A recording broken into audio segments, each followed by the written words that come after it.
ఒక అంశం విషయంలో అంటే ఈరోజు ఈ మొత్తం సభని నిర్వహించింది జనసేన పార్టీ పవన్ కళ్యాణ్ గారు. అందుకని సభ లాస్ట్ స్పీచ్లో పవన్ కళ్యాణ్ గారు మాట్లాడారు.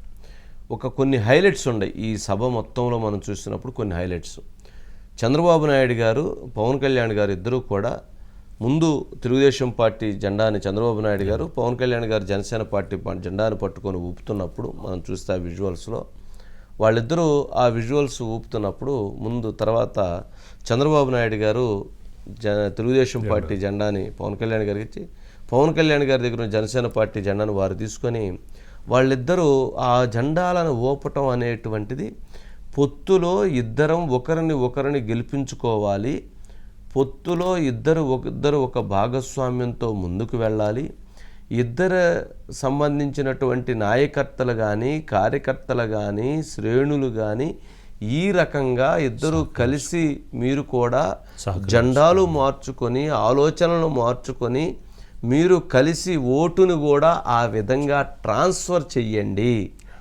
ఇక్కడ ఈ ఓటుని చంద్రబాబు నాయుడు గారి జెండాని తెలుగుదేశం పార్టీ జెండాని పవన్ కళ్యాణ్ గారికి, పవన్ కళ్యాణ్ గారి దగ్గర జెండాని జనసేన పార్టీ జెండాని చంద్రబాబు నాయుడు గారు తీసుకొని ఊపటం ఉద్దేశం ఏంటంటే ఓటును కూడా అలా ట్రాన్స్ఫర్ చేయండి. ఈ ఓటును అటు వేయండి, ఆ ఓటును ఇటు వేయండి. ఇద్దరూ కలిసి తెలుగుదేశం పార్టీ అభ్యర్థుల నుంచున్న దగ్గర జనసేన పార్టీ ఓట్స్ ఇక్కడ వేయండి, అదేవిధంగా జనసేన పార్టీ అభ్యర్థి నుంచున్న దగ్గర తెలుగుదేశం పార్టీ ఓట్స్ని ఇటు వేయండి అని చెప్పటం, సైకిల్ గ్లాసు ఓట్స్ సింబల్కి మెసేజ్ ఇవ్వటం, అది పార్టీ క్యాడర్కి మెసేజ్ ఇవ్వటం.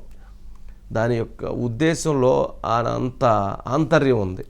అది కూడా అలా చిరునవ్వుతో కలిసి పనిచేయండి, ఇద్దరూ కలిసి చెయ్యి పట్టుకొని పనిచేయండి, ఇద్దరూ కలిసి నడవండి అని వాళ్ళిద్దరూ ఆ చిరునవ్వుతో ఇచ్చిన మెసేజీ పార్టీ క్యాడర్కి గనక అర్థమైతే, వాళ్ళు గనక దానిని అర్థం చేసుకోగలిగితే దాని వెనక చాలా చాలా అర్థాలు ఉన్నాయి. చూడండి, ఆ జెండాలు ఇద్దరు ముందు వాళ్ళిద్దరు జెండాలు ఊపుతూ ఉన్నారు, తర్వాత వాళ్ళిద్దరు జెండాలు మార్చుకున్నారు. చక్కగా వాళ్ళిద్దరూ ఆ రకంగా మార్చుకొని వాళ్ళిద్దరూ మరలా దాన్ని ఊపి ఆ రకమైనటువంటి ఒక మెసేజ్ని అక్కడి నుంచి ఇచ్చారు. ఏంటి? రాష్ట్రం కోసం మేము పనిచేస్తున్నాం, రాష్ట్ర భవిష్యత్తు కోసం పనిచేస్తున్నాం. జగన్మోహన్ రెడ్డి గారు చెప్తున్న ఎన్ని అబద్ధాలు, చేస్తున్న ఎన్ని అన్యాయాలు, నమ్మించి మోసం చేయాలనేటువంటి దాని విధంగా ఆయన వెళుతున్నారు, నమ్మవద్దు అని చెప్తూ వారిద్దరూ ఆ డైరెక్షన్స్ని ఇచ్చేశారు. ఇది ఒకటి, నెంబర్ 1 జెండాలు ఊపడం. ఇక ఎవరైతే బాలకృష్ణ గారు మాట్లాడేటప్పుడు వారు వచ్చి అక్కడ నుంచోవటంతో పవన్ కళ్యాణ్ గారు సడన్గా వచ్చేసి పక్కన నుంచొని ఇద్దరూ కలిసి విక్టరీ సింబల్ని చూపించారు. స్టన్ అయిపోయారు బాలకృష్ణ గారు. అసలు ఏమి అదేంది వచ్చేసి నుంచున్నారని చెప్పి సడన్గా. ఆయన తర్వాత ఆయనలో ఆ ఆనందం కనపడింది.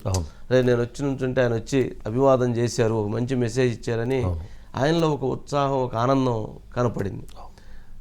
సరే, తర్వాత మనం చూస్తే థర్డ్ వన్, వాళ్ళిద్దరూ చంద్రబాబు నాయుడు గారు ప్రసంగం అయిపోయిన తర్వాత వారు వస్తుంటే పవన్ కళ్యాణ్ గారు వచ్చి ఆలింగనం చేసుకొని వారిని మరలా సీటు దగ్గరికి తీసుకుపోయి కూర్చోబెట్టారు.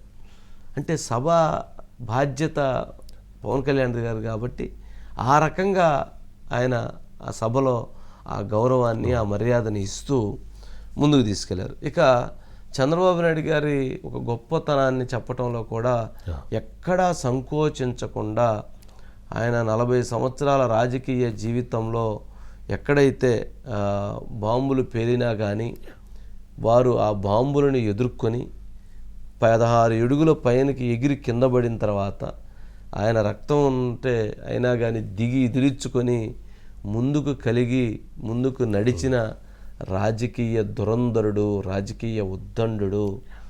అలాంటి వ్యక్తి ఈ రాష్ట్రానికి అవసరం అని కూడా ఆయన ఎక్కడా సంకోచించకుండా తాను చేశారు. ఇక పవన్ కళ్యాణ్ గారి స్పీచ్ కానీ చంద్రబాబు నాయుడు గారి స్పీచ్ కానీ, ఈరోజు చంద్రబాబు నాయుడు గారి స్పీచ్ ఆయన రాష్ట్రాన్ని లేదా అంశాల వారీగా ఒక కలయికని, ఒక బాధ్యతని, వీటన్నిటినీ తెలియజేశారు. కానీ ఈరోజు సభలో పవన్ కళ్యాణ్ గారి స్పీచే అవసరం. ఎందుకంటే పవన్ కళ్యాణ్ గారి మీద జరుగుతున్న దాడిని ఏం దాడి జరుగుతుందో ఆయన చెప్పాడు.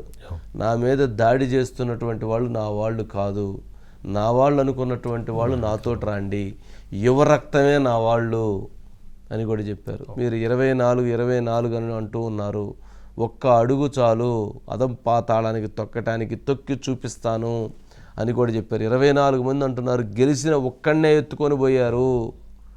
మనకున్న శక్తి సామర్థ్యాలను కూడా అంచనా వేసుకోవాలి, రాజకీయ యుద్ధంలో ప్రతివ్యూహాలు అవసరం అని కూడా తన మెసేజ్లో చాలా క్లియర్గా ఇచ్చారు.